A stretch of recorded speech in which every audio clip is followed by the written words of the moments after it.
আসসালামু আলাইকুম। সকলে ভালো আছেন তো? আলহামদুলিল্লাহ। আসছি নানার বাড়িতে, সারা জীবন শুনছি নানার বাড়ি গল্প শোনায়, আর আজকে শুনতে চাচ্ছে। বিষয়টা কেমন না?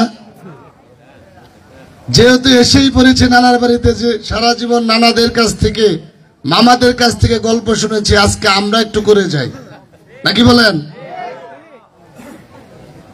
বিসমিল্লাহির রহমানির রহিম। বাংলাদেশ জাতীয়তাবাদী দল ৬ নং মাইনকুন ইউনিয়ন বিএনপি ও ৭ নং ওয়ার্ড বিএনপি কর্তৃক আয়োজিত এবং ৬ নং মাইনকুন ইউনিয়ন অঙ্গ সংগঠন এবং ৭ নং ওয়ার্ড সকল অঙ্গ সংগঠন কর্তৃক আয়োজিত আজকের এই উঠান বৈঠকে শ্রদ্ধাভাজন সভাপতি আমার প্রিয় স্যার জনাব সাইফুল ইসলাম সাহেব, আমাদের মাঝে উপস্থিত ছিলেন ৬ নং মাইনকুন ইউনিয়ন বিএনপির সফল সাধারণ সম্পাদক, মুক্তাগাছা উপজেলা বিএনপির অন্যতম সদস্য বড় ভাই আশরাফুল আলম তাহের ভাই। আমাদের মাঝে উপস্থিত ছিলেন ৬ নং মাইনকুন ইউনিয়ন বিএনপির অন্যতম যুগ্ম আহ্বায়ক শ্রদ্ধেয় বড় ভাই কারা নির্যাতিত নেতা জনাব শাহজাহান ভাই। আমাদের মাঝে উপস্থিত আছেন ৩ নং ওয়ার্ড বিএনপির অন্যতম সদস্য এবং ৩ নং ওয়ার্ড বিএনপির সাবেক সফল সভাপতি জনাব আকবর আলী। আমাদের মাঝে উপস্থিত রয়েছেন ৩ নং ওয়ার্ড বিএনপির অন্যতম সদস্য আব্দুল সালাম, অন্যতম সদস্য নুরুজ্জামান খান রুকু, অন্যতম সদস্য আজকের অনুষ্ঠানের সঞ্চালক শ্রদ্ধেয় বড় ভাই আসাদুল ইসলাম বাবুল। আমাদের মাঝে উপস্থিত রয়েছেন ১ নং ওয়ার্ড বিএনপির অন্যতম সদস্য কারা নির্যাতিত নেতা ছোট ভাই শহীদ, ১ নং ওয়ার্ড বিএনপির অন্যতম সদস্য ছোট ভাই মুখলেস, ৬ নং ওয়ার্ড বিএনপির অন্যতম সদস্য জনাব সৈয়দ হাসিফ হাসান, ৬ নং ওয়ার্ড বিএনপির অন্যতম সদস্য ছোট ভাই শফিক, ৫ নং ওয়ার্ড বিএনপির অন্যতম সদস্য মুস্তফা ভাই, জুয়েল হাসান, ফারুক, রুমান ফকির, সাত্তার ভাই, মকবুল ভাই সহ আরো নেতৃবৃন্দ, ৯ নং ওয়ার্ড বিএনপির অন্যতম সদস্য মানিক এবং ৯ নং ওয়ার্ড বিএনপির সাবেক সফল সভাপতি শ্রদ্ধেয় চাচা আবদিন চাচা এবং ৮ নং ওয়ার্ড বিএনপির অন্যতম সদস্য জনাব আনিসুর রহমান লাল মিয়া, অন্যতম সদস্য আপনাদের সম্মুখে খুব সুন্দর বক্তব্য করে গেলেন এবং কারা নির্যাতিত নেতা ডাক্তার রুহুল আমিন। এবং আপনাদের মাঝে উপস্থিত রয়েছেন ৮ নং ওয়ার্ড বিএনপির অন্যতম সদস্য চান মিয়া, ৫ নং ওয়ার্ড বিএনপির সদস্য জালাল ভাই, ৮ নং ওয়ার্ড বিএনপির সদস্য জলিল ভাই এবং অত্র ওয়ার্ড বিএনপির সকল সদস্যবৃন্দ, ছাত্র দলের ৬ নং মাইনকুন ইউনিয়ন ছাত্র দলের ভারপ্রাপ্ত সভাপতি ছোট ভাই এমদাদুল হক রানা। আমাদের মাঝে উপস্থিত আছেন সদ্য ঘোষিত ৬ নং মাইনকুন ইউনিয়ন স্বেচ্ছাসেবক দলের সদস্য সচিব ছোট ভাই আমিন এবং ৬ নং মাইনকুন ইউনিয়ন যুব দলের অন্যতম নেতা ছোট ভাই সুহেল, নুর ইসলাম সহ ৫ নং ওয়ার্ড বিএনপির খোকা ভাই সহ অনেক নেতৃবৃন্দ এসেছেন এবং অন্যান্য ওয়ার্ড বিএনপি থেকে অনেক নেতৃবৃন্দ এখানে উপস্থিত রয়েছেন। আমি হয়তোবা অনেকের নাম বলতে পারলাম না, আন্তরিকভাবে দুঃখিত। এবং অত্র ওয়ার্ড বিএনপির সকল নেতৃবৃন্দ, কয়জনের নাম বলবো, সকল নেতৃবৃন্দ, অন্যান্য অঙ্গ সংগঠনের নেতৃবৃন্দ, এলাকার বিএনপি প্রেমী মুরব্বিয়ান এবং যুবকেরা, সকলকে জানাই বাংলাদেশ জাতীয়তাবাদী দল ৬ নং মাইনকুন ইউনিয়ন বিএনপি এবং ৬ নং মাইনকুন ইউনিয়ন পরিষদের পক্ষ থেকে শুভেচ্ছা এবং অভিনন্দন। আলোচনা অনেক হয়েছে, আমি প্রথমেই গভীর শ্রদ্ধার সঙ্গে স্মরণ করি আজকে যে ছেলেটি মারা গেল, ওর নাম হচ্ছে রুবেল। আপনাদের আমাদের সকলের পরিচিত। ছোট্ট একটি জীবন আজকে এখানে ইতি হয়ে গেল। এটি হচ্ছে আমাদের মানব জীবন, এটি বিধির বিধান। কিসের দম্ভ, কিসের কি?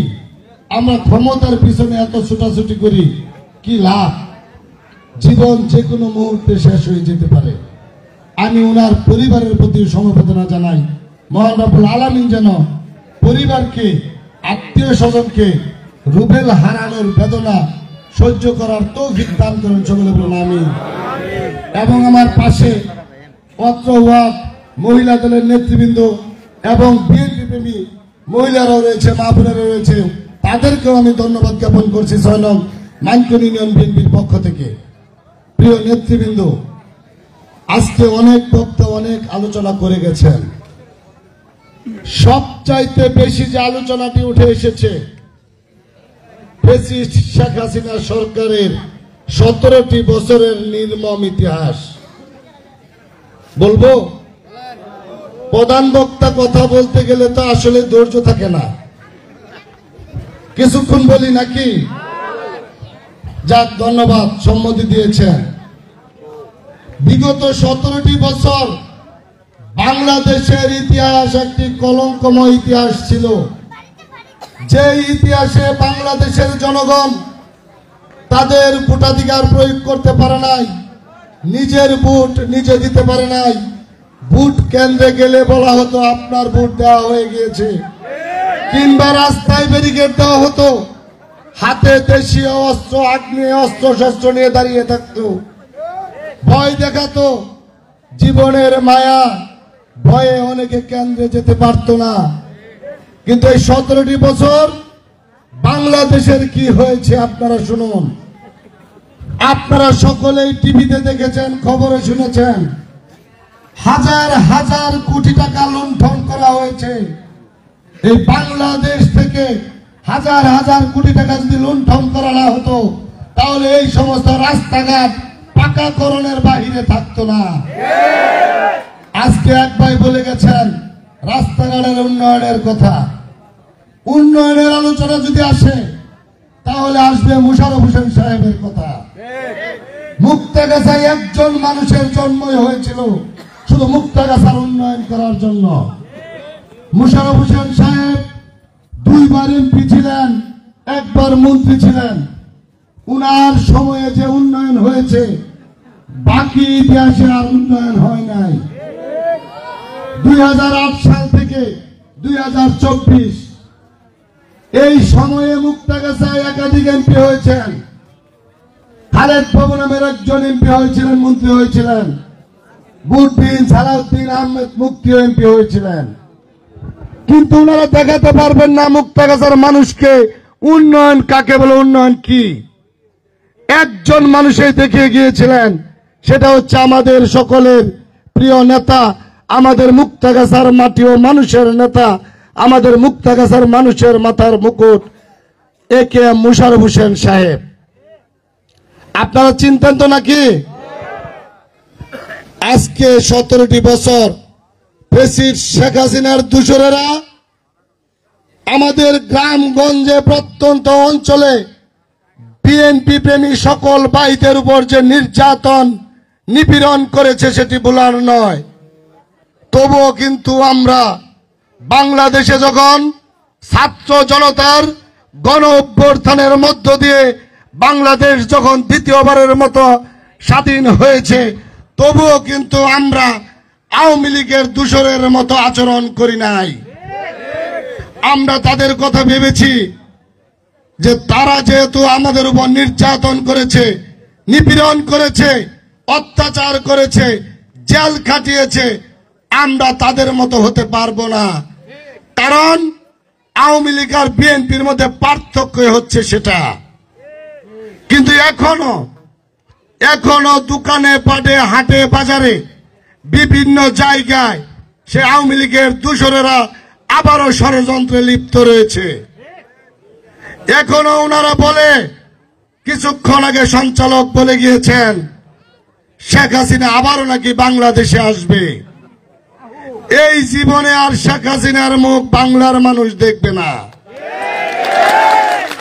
আপনারা যারা এতদিন আওয়ামী লীগের দূষর হিসেবে আমাদের বিএনপির ভাইদের উপর নির্যাতন করেছেন, নিপীড়ন করেছেন, আমরা ধৈর্য ধরেছি, আমরা সময় দিয়েছি, আপনাদেরকে শুধরানোর সময় দিয়েছি।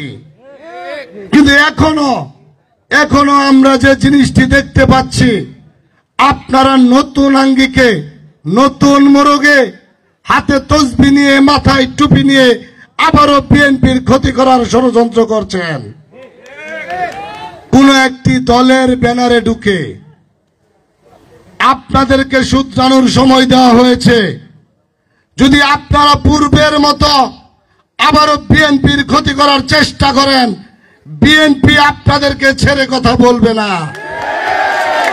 আপনারা সুযোগ পেয়েছেন, সুযোগ কাজে লাগান, ভালো মানুষ হন, মানুষকে ভালোবাসতে শিখুন। দেশ গড়ার গণতান্ত্রিক পদ্ধতিতে বিএনপি বহুদলীয় গণতন্ত্রের একটি দল। বিএনপি 17টি বছর আন্দোলন করেছে ক্ষমতায় যাওয়ার জন্য না। বিএনপি আন্দোলন করেছে সাধারণ জনগণের ভোটাধিকার প্রয়োগ করার জন্য, সেই অধিকার আদায়ের জন্য। বিএনপি ক্ষমতায় যেতে চায় না। আপনাদের ভোট ছাড়া বিএনপি ক্ষমতা চায় না।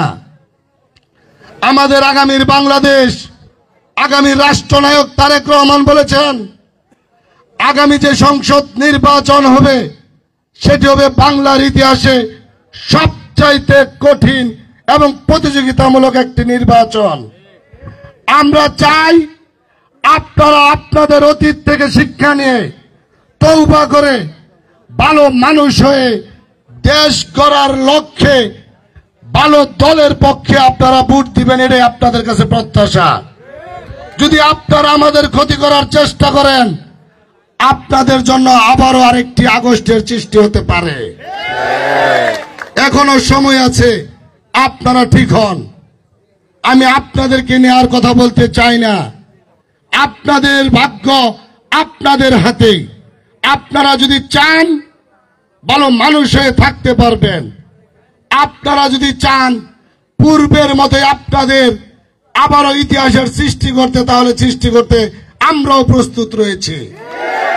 প্রিয় নেতৃবৃন্দ, আমি শুধু বলবো, আগামী সংসদ নির্বাচন ফেব্রুয়ারি মাসে অনুষ্ঠিত হবে। আমাদের আগামীর রাষ্ট্রনায়ক, আগামীর বাংলাদেশ, আমাদের দেশনেত্রী দেশমাতা বেগম খালেদা জিয়া মুক্তাগাছা মুশারফ পরিবারের প্রতি আস্থা রেখেছেন। যেমন মুক্তাগাছার মানুষ মুশারফ সাহেবের উপর আস্থা রেখে মুক্তাগাছার উন্নয়ন করার সুযোগ করে দিয়েছিলেন, ঠিক তেমনি আবারও আমাদের বিএনপি জাতীয়তাবাদী দল দেশনেত্রী বেগম খালেদা জিয়া মুশারফ পরিবারের প্রতি আস্থা রেখে আমাদের সকলের প্রিয় নেতা ময়মনসিংহ দক্ষিণ জেলা বিএনপির সংগ্রামী আহ্বায়ক জাকির হোসেন বাবলু সাহেবের হাতে মুক্তাগাছার মানুষের ভাগ্য পরিবর্তনের মার্কা দানের শীষ মার্কা তুলে দিয়েছেন। প্রিয় নেতৃবৃন্দ, আমাদের মুক্তাগাছায় কোনো মার্কা আছে? কি মার্কা? কি মার্কা? দানের শীষ। দানের শীষ। আমাদের মুক্তাগাছায় কোন নেতা আছে? সেই নেতা বাবলু ভাই। বাবলু ভাই, আমরা সকলেই দানের শীষের বিজয়ের লক্ষ্যে বাবলু ভাইয়ের পাশে থাকবো তো নাকি? আমরা সকলে একটু হাত তুলে দেখাই, সকলে একটু হাত তুলে দেখাই। আলহামদুলিল্লাহ, আমরা সকলে হাত তুলেছি। আমি আমার পাশে বসে থাকা মা বোনদের উদ্দেশ্যে বলতে চাই, আপনারা মা, আপনারা মায়ের কষ্ট, মায়ের বেদনা বুঝেন। আমাদের দেশনেত্রী বেগম খালেদা জিয়া বিনা দোষে কারাবরণ করেছেন। আমাদের দেশনেত্রী বেগম খালেদা জিয়ার দুটি পুত্র সন্তান আপনারা সকলেই জানেন। একজন হচ্ছে আমাদের আগামীর বাংলাদেশ তারেক রহমান, আরেকজন প্রয়াত নেতা আরাফাত রহমান কুকু। আমাদের এই দেশমাতার ছোট সন্তান বিনা চিকিৎসায় স্বৈরাচার ফ্যাসিস্টের ষড়যন্ত্রের মধ্যে নিহত করা হয়েছে, কিন্তু আমাদের দেশমাতা তাকে দেখতেও পারে নাই। তখন সে ছিল কি গৃহবন্দী অবস্থায়, তাকে দেখতে হয়েছে। গৃহবন্দী থাকা অবস্থায় তাকে দেখতে হয়েছে। একটি মায়ের জন্য এর চাইতে কত কষ্টের হতে পারে। একজন মাই বুঝে সন্তান হারানোর বেদনা কতটুকু। আপনারা মা জাতি, যে মায়ের উপর অন্যায়ভাবে কারাবরণ করাতে হয়েছে, কারা নির্যাতন বুক করানো হয়েছে, যে মায়ের বুক খালি করা হয়েছে, যে মায়ের আরেকটি সন্তানকে রিমান্ডের নামে মেরে মেরুদণ্ডের হাড্ডি ভেঙে দিয়েছিল এবং পরবর্তীতে লন্ডন যাওয়ার পরে বাংলাদেশের ভিসা, পাসপোর্ট এবং এনআইডি কার্ড সহ বাতিল করে দেওয়া হয়েছিল, জব্দ করে দেওয়া হয়েছিল। একজন মায়ের জন্য এর চেয়ে তার কি বড় শাস্তি হতে পারে? আপনারা মায়েরা, আপনাদের কাছে অনুরোধ, এখন সময় এসেছে প্রতিবাদ করার। আপনারা মা জাতি, আপনারা আগামী নির্বাচনে আমাদের দেশনেত্রী বেগম খালেদা জিয়ার প্রতি প্রতিটি অন্যায়ের প্রতিবাদ করার লক্ষ্যে দানের শীষ প্রতীকে ভোট দিয়ে বাংলাদেশকে দেখিয়ে দিবেন মহিলারা, মায়ের জাতিরা কিভাবে মায়ের উপর অন্যায়ের প্রতিবাদ করতে জানে। প্রিয় নেতৃবৃন্দ, আপনারা ইতিমধ্যে জেনেছেন আমাদের প্রিয় নেতা আলহাজ জাকির হোসেন বাবলু সাহেব শ্রীপুর আসতেছেন। আমার ওখানে যাওয়াটা একটু জরুরি। আপনাদের সঙ্গে অনেক কথা ছিল, আবারও দেখা হবে, কথা হবে। শুধু আমি চেয়ারম্যান হিসেবে বলতে চাই, এই শীতের মধ্যেই আপনাদের রাস্তার মাটির কাজ সম্পূর্ণ হবে ইনশাল্লাহ। এবং ফেব্রুয়ারি মাসের নির্বাচন যদি আপনারা সকলে মিলে আমাদের মুক্তাগাছাবাসী পূর্বের ন্যায় আলহাজ জাকির হোসেন বাবলু ভাইকে প্রতি, মুশারফ পরিবারের প্রতি আস্থা রাখে, অবশ্যই আমাদের দেশনেত্রী বেগম খালেদা জিয়া, আগামী রাষ্ট্রনায়ক তারেক রহমান মুক্তাগাছাবাসীকে একটি মন্ত্রিত্ব উপহার দিবেন ইনশাল্লাহ। আমাদের মুশারফ সাহেবের ছোট ভাই আলহাজ জাকির হোসেন বাবলু সাহেব মন্ত্রী হলে আপনাদের কাছে একটি অনুরোধ, আগামী সংসদ নির্বাচনে যে যাই বলুক, যে যাই দেখাক, অনেক নেতৃবৃন্দ বলে গেছেন কোন একটি দল নাকি বেহেশতের টিকিট পেয়েছে। আমি মানকুর ইউনিয়নের চেয়ারম্যান, এই শীতকালীন সময়ে আমি না হলেও 100-র উপর সম্মেলনে আমি উপস্থিত হব। কোন সম্মেলনে কোন উলামায়ে কেরামদেরকে বলতে শুনি নাই কোন দলকে ভোট দিলে বেহেশতে পাওয়া যাবে, আমি শুনি নাই। আপনারা শুনছেন? বেহেশতি নিজের কর্মফল, নিজের বেহেশত নিজের কাছে। আমি যদি আমার আল্লাহর কাছ থেকে আমার জন্য বেহেশতে বরাদ্দ করতে পারি তবেই আমি বেহেশতে যেতে পারবো, নচেত নয়। কাজেই আমরা কোন দলের কুচক্রে, কুপরামর্শে আমাদের ঈমান নষ্ট করব না। দেখেন, যারা বেহেশতের দোহাই দেয়, ইসলামের দোহাই দেয়, আপনারা সকলের কাছেই কিন্তু বড় মোবাইল আছে, যেটা বলে অ্যান্ড্রয়েড মোবাইল আছে না, দেখবেন সেইখানে আমি নিজেও একটি টিকটক দেখছি। রিক্সাওয়ালা এক হুজুরকে নিয়ে যাচ্ছে, রিক্সাওয়ালা হুজুরকে বলে, হুজুর নির্বাচন যদি না আসতো তাহলে বুঝতে পারতাম না ইমানের চাইতে বুটের দাম বেশি। কারণ যারা ইসলামের দোহাই দেয়, যারা আপনাদের আমাদের বেহেশতে দেখায়, তারাই কিন্তু আবার পূজা মণ্ডপে গিয়ে উনারা গীতা পাঠ করেন, উলুধ্বনি করেন, আবার প্রসাদও খান। উনারাই বলেন পূজা মণ্ডপে যাওয়া হারাম, আবার উনারাই বলেন পূজার মণ্ডপ, পূজার প্রসাদ খাওয়া খুব আরাম। কিন্তু আমরা কিন্তু জানি জনগণ, আপনাদের ফতুয়া পূজা মণ্ডপে যাওয়া হারাম, প্রসাদ খাওয়া আরাম, আমরা কিন্তু গটাই দিমু হারামে আরামে বেরাম নাকি? আমরা দেখাবো ফেব্রুয়ারি মাসের নির্বাচনে ধানের শীষ কিভাবে বিজয়ী করা যায়, আমরা সেটা কিন্তু দেখাই দিব। উনারা যতই বলুক, এই বিগত 17টি বছর আমরা দেখি নাই মুক্তাগাছার মাটিতে উনাদের কোনো অবস্থান দেখি নাই, কোনো আন্দোলন সংগ্রাম আমরা দেখি নাই। আপনারা দেখেছেন?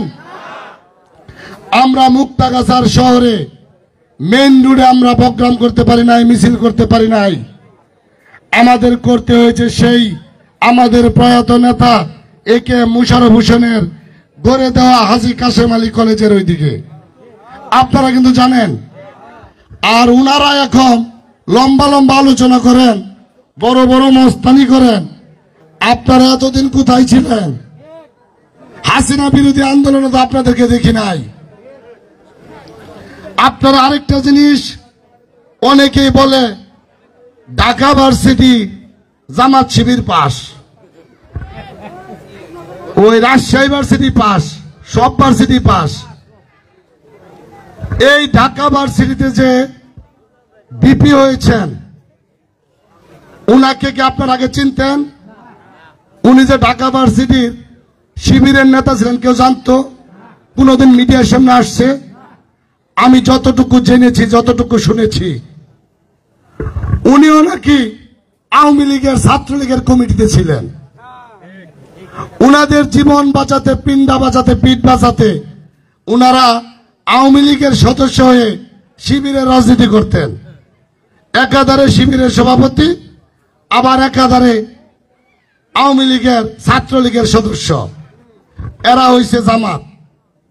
কাজেই যারা দুঃসময়ে সামনে আসতে পারে নাই, দুঃসময়ে সাধারণ জনগণের পাশে দাঁড়াতে পারে নাই, দুঃসময়ে সাধারণ জনগণের ভোটাধিকার প্রয়োগের দাবি করতে পারে নাই, রাস্তায় নামতে পারে নাই, আপনার আমার ভোট নিয়ে কথা বলতে পারে নাই, তাদের ভোট পাওয়ার অধিকার নাই।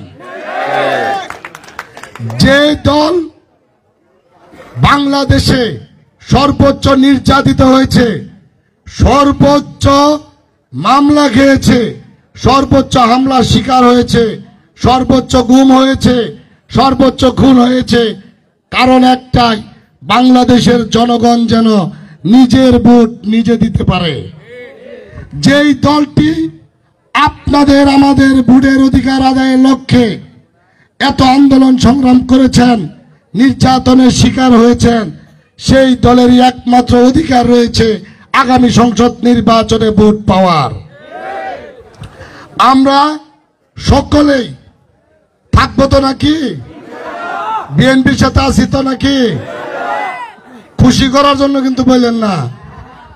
ফেব্রুয়ারি মাসে নির্বাচন, সারাদিন ভোট হওয়ার পরে কিন্তু রাত্রে রেজাল্ট আমরা পাবো, দেখা যাবে। কিন্তু সিমলাবাসীর কাছে করজোড়ে অনুরোধ, আপনারা এতদিন যে নির্যাতন নিপীড়ন সহ্য করেছেন, আমি আপনাদেরকে মানকুন ইউনিয়নের চেয়ারম্যান হিসেবে, মানকুন ইউনিয়ন বিএনপির সিনিয়র যুগ্ম আহ্বায়ক হিসাবে কথা দিয়ে যাচ্ছি, আমাদের দল বিএনপি ক্ষমতায় আসলে একটি মানুষের উপর অন্যায় হতে দেওয়া হবে না, একজন মানুষের উপর নির্যাতন হতে দেওয়া হবে না। সেটা আমি কথা দিয়ে গেলাম। শুধু আমার কথা নয়, আমার নেতা আলহাজ জাকির হোসেন বাবলু সাহেবের নির্দেশ। তারও কথা নয়, আমাদের সকলের প্রিয় নেতা তারেক রহমানের নির্দেশ। আমরা ভালোবাসা দিয়ে আপনাদের মন জয় করতে চাই, আমরা ভালোবাসা দিয়ে আপনাদের ভোট আদায় করতে চাই। আমরা আওয়ামী লীগের মতো হিংস্র হতে চাই না, কারণ আমাদের সেই শিক্ষাই নেই। বিএনপি এমন একটি দল, যেই দলের শিক্ষা হচ্ছে গণতন্ত্র। আপনারা নিশ্চয় অবগত আছেন, 1975-এর 15 আগস্ট শেখ পরিবারের হত্যার পর বাংলাদেশে প্রথম আমাদের বহুদলীয় গণতন্ত্রের প্রবর্তক শহীদ প্রেসিডেন্ট জিয়াউর রহমান শেখ হাসিনাকে দেশে এসে রাজনীতি করার সুযোগ করে দিয়ে গিয়েছিল। আর শেখ হাসিনা বাংলাদেশে এসেই আমাদের সকলের প্রিয় নেতা, যেই মানুষটি রাষ্ট্রীয় ক্ষমতায় এসে সারা বিশ্বকে বাংলাদেশ কিভাবে উন্নয়ন করতে হয় সেই উন্নয়নের ধারাবাহিকতা দেখিয়ে দিয়ে যাচ্ছিলেন, সেই শহীদ প্রেসিডেন্ট জিয়াউর রহমানকে শেখ হাসিনার ষড়যন্ত্রের কবলে পড়েই শাহাদাত বরণ করতে হয়েছিল। এই আওয়ামী লীগকে যেই বিশ্বাস করেছে সেই বাংলাদেশে ক্ষতিগ্রস্ত হয়েছে। এলাকাতেও দেখবেন একই অবস্থায়। আওয়ামী লীগের চরিত্র আর বিএনপির চরিত্র কখনোই এক না। আমি আবারও বলতে চাই, যারা এতদিন আওয়ামী লীগের পাল্লায় পড়ে অসামাজিক কাজ করেছেন, অন্যায় অত্যাচার করেছেন, ভাইয়ে ভাইয়ে দ্বন্দ্ব লাগিয়ে দিয়েছেন, এক ভাই আরেক ভাইয়ের উপর মামলা জড়িয়ে দিয়েছেন, আপনাদেরকে হুঁশিয়ার করে দিয়ে যাচ্ছি, আপনাদের দিন শেষ। ধানের শীষের বাংলাদেশ। আমরা মানুষকে ভালোবাসতে জানি, আমরা মানুষের ভালোবাসা অর্জন করব। ভালোবাসা দিয়ে আগামী ফেব্রুয়ারি মাসে এই সিমলা সেন্টারে প্রতিটি বাসকে ধানের শীষের ভোট দিয়ে ভরপুর করব, এই প্রত্যাশা আপনাদের সকলের কাছে। প্রিয় নেতৃবৃন্দ, আলোচনা অনেক হয়েছে, অনেক রাত্র হয়েছে, 10টার উপর বেজে গেছে। আর আলোচনা লম্বা করব না। আমি পরিশেষে শুধু বলবো, আপনারা আজকে যে সুন্দর আয়োজন করেছেন, সিমলা ওয়ার্ড, দ্বিতীয় গ্রাম সকল নেতৃবৃন্দদেরকে মানকুন ইউনিয়ন বিএনপির পক্ষ থেকে অভিনন্দন জানাই। এবং দীর্ঘক্ষণ সময় ধরে মুরব্বী সহ, মা বোনেরা সহ, যুব সমাজ, আপনারা যারা এই অনুষ্ঠানে উঠান বৈঠকে উপস্থিত হয়েছেন, যদিও উঠান বৈঠক কিন্তু এটি একটি সমাবেশ হয়ে গেছে, একটি সমাবেশ হয়ে গিয়েছে। আপনাদের সকলকে কৃতজ্ঞতার সাথে ধন্যবাদ জানিয়ে আমি আমার বক্তব্য এখানে শেষ করছি। বাংলাদেশ জিন্দাবাদ, বেগম খালেদা জিয়া জিন্দাবাদ জিন্দাবাদ, আগামীর বাংলাদেশ তারেক রহমান জিন্দাবাদ জিন্দাবাদ, শহীদ প্রেসিডেন্ট জিয়া রহমান অমর হোক অমর হোক, বাবলু ভাই জিন্দাবাদ জিন্দাবাদ। আসসালামু আলাইকুম। সকল